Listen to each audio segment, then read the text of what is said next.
Ya. Otro tipo de equilibrios que también nos toca examinar son los de oxidación y reducción. Pero antes de entrar a hablar del equilibrio propiamente tal, tenemos que definir qué es una reacción de oxidación y reducción o un proceso alrededor. Dice que la ganancia o pérdida de electrones cambia la carga de un átomo, lo que se denomina convencionalmente su número de oxidación o estado de oxidación, y a menudo se designa entre paréntesis. Por ejemplo, hierro 2 o hierro 3, en este caso son hierro más 2 y hierro más 3. Dice que la transferencia de electrones se produce entre especies que forman pares redox conjugados. Por otra parte, dice que la especie que tiene el electrón transferible se reduce y la que carece del electrón transferible se oxida, análogo a la base y al ácido para las especies que tienen o carecen de protones transferibles. Entonces, podemos decir que la reducción puede describirse como una electronación y la oxidación como una deselectronación. ¿Qué más tenemos? ¿Cómo escribimos los equilibrios generalmente de las ecuaciones de óxido-reducción? A través de semireacciones de oxidación y reducción. ¿Qué significa esto? Que por un lado escribimos la reacción de oxidación y por otro lado escribimos la reacción de reducción. Entonces, ¿cómo distinguimos cuál es cuál? Simplemente de la siguiente manera. Dice, cada una de las partes en que se separa una reacción ser-redox y en la que salía la reducción en la ganancia de electrones y la oxidación donde es la pérdida de electrones. Entonces, por ejemplo, en el caso de la oxidación, vemos que el cobre pasa de cobre más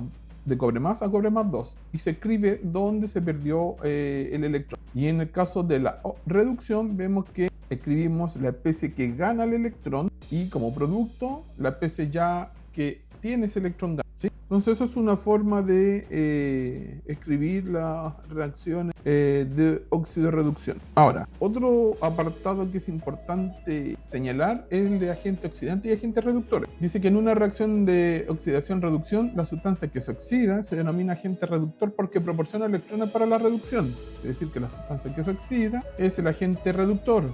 En cambio, la sustancia que se reduce se denomina agente oxidante porque acepta electrones de la oxidación, ¿sí? Y aquí vemos, por ejemplo, cómo el monóxido de carbono y el dióxido de carbono están ligados por un cambio en el valor, en el número de oxidación o en el estado de oxidación del carbono, que pasa de más 2 a más 4, es decir, se oxidó y por lo tanto es reductor. Y en el otro caso tenemos que el plomo pasa de plomo más 2 a plomo 0. Es el agente, se reduce y por lo tanto es el agente oxidante. ¿Para qué sirven los estados de oxidación o números de oxidación que hemos hablado anteriormente? Bueno, los números de oxidación pueden utilizarse para identificar los elementos que se oxidan y los elementos que se reducen en una reacción química, ¿ya? Entonces, en la oxidación, la pérdida de electrones aumenta el número de oxidación de modo que es mayor, mucho más positivo, en el producto que en el reactivo, teniendo este diseño de reacción de reactivos productos. En cambio, en la reducción, la ganancia de electrones disminuye el número de oxidación de modo que es más bajo, es más negativo, en el producto que en el reactivo. Y aquí tenemos de manera gráfica lo que acabo de explicar. Cuando tenemos un proceso de reducción, nosotros nos vamos a encontrar con que en nuestro reactivo vamos a tener un valor, no sé, más 5, por ejemplo, y después vamos a encontrar que en el producto ese mismo átomo ahora tiene un estado de oxidación de menos 3. Se redujo, se hizo más negativo su valor. Lo mismo ocurre para la oxidación, pero en el sentido inverso.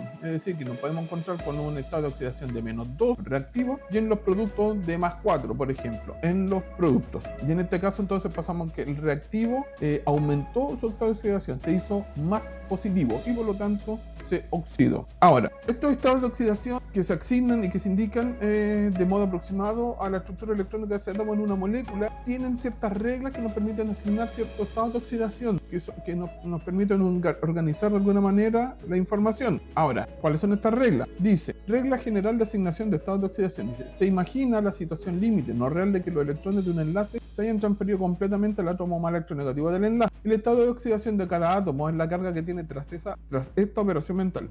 El estado de oxidación positivo, el átomo pierde total o parcialmente electrones en la molécula respecto al átomo aislado neutro, y en el estado de oxidación negativo, el átomo gana total o parcialmente en la molécula respecto al átomo aislado neutro. Ya concebidas estas orientaciones, procedemos a enumerar las distintas reglas. En general, estas reglas básicas de estado de oxidación se agrupan en 8.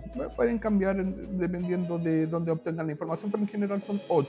La primera dice que el estado de oxidación de los átomos en cualquier elemento libre, sin combinar, es 0. Este incluye elementos poliatómicos tales como el hidrógeno, el oxígeno, el fósforo y el azufre. El estado de oxidación de un elemento en un ion simple monoatómico es igual a la carga del ion. 3. La suma de los estados de oxidación de todos los átomos en un compuesto neutro es 0. 4. En un ion poliatómico, la suma de los estados de oxidación de los átomos constituyentes es igual a la carga del ion. 5. El flúor, el elemento más electronegativo, tiene un estado de oxidación de -1 en todos sus compuestos. 6. El hidrógeno tiene un estado de oxidación de +1 en la gran mayoría de los compuestos, a excepción de los hidruros metálicos, donde tiene un estado de oxidación de -1. 7. El oxígeno, el segundo elemento más electronegativo, por lo general tiene un estado de oxidación de -2, aunque existen ciertas excepciones. Primero, el oxígeno tiene un estado de oxidación de -1 en los peróxidos. Segundo, el oxígeno tiene un estado de oxidación de -1,5 en los superóxidos. Y por último, el oxígeno, cuando está combinado con el flúor, que es mucho más electronegativo que él,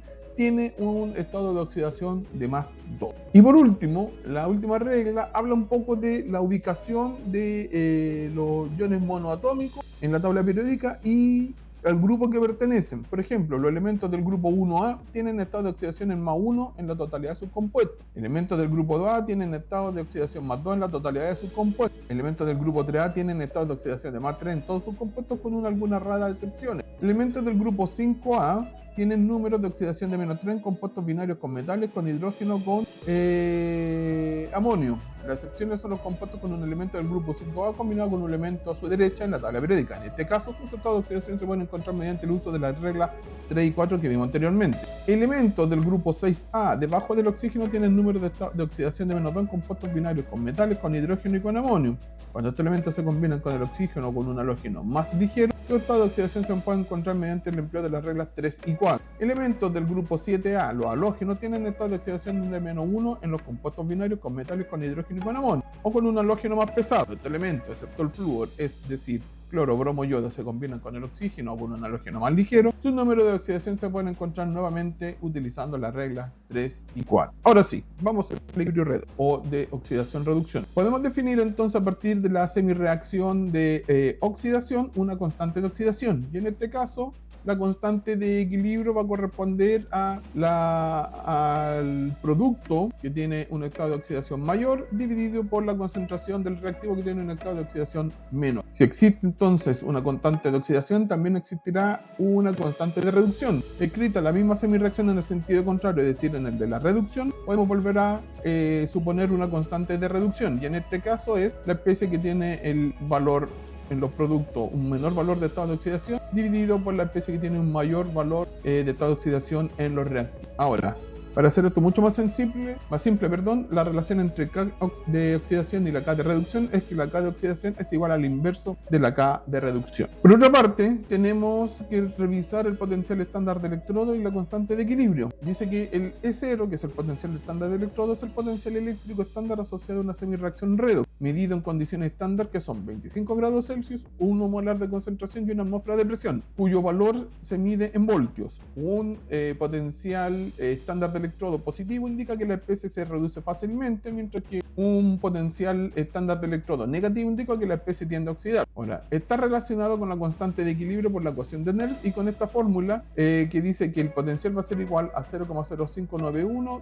sobre n, donde n es la cantidad de electrones transferidos, por el logaritmo natural de K, donde K es la constante de equilibrio. Si fuera una reacción de reducción, sería la K de reducción. Ahora, la ecuación anterior que vimos proviene de esta otra, que dice que el potencial estándar de electrodo es igual a R, la constante de los gases, con un valor de 8,314 Joule/Kelvin, por la temperatura en Kelvin, dividido por NF, donde N nuevamente es el número de electrones transferidos y F es la constante de Faraday con un valor de 96.485 Coulomb por mol. Y ahora fíjense bien que aparece el logaritmo natural de la constante de equilibrio. Haciendo algunos arreglos matemáticos podemos llegar a encontrar que esta expresión en logaritmo base 10 o decimal obtiene esta forma, que es la que vimos anteriormente. Por lo tanto, podemos tener la siguiente relación: si el potencial de electrodo es mayor a 0, implica que la constante es mayor a 0 y la reacción se está desplazada hacia los productos, y es espontánea. Si el potencial estándar de electrodo es menor a 0, implica que K es menor a 1 y la reacción está desplazada hacia los reactivos, y no es espontánea. Y si el potencial de electrodo es 0, la constante es 1, el equilibrio está justo en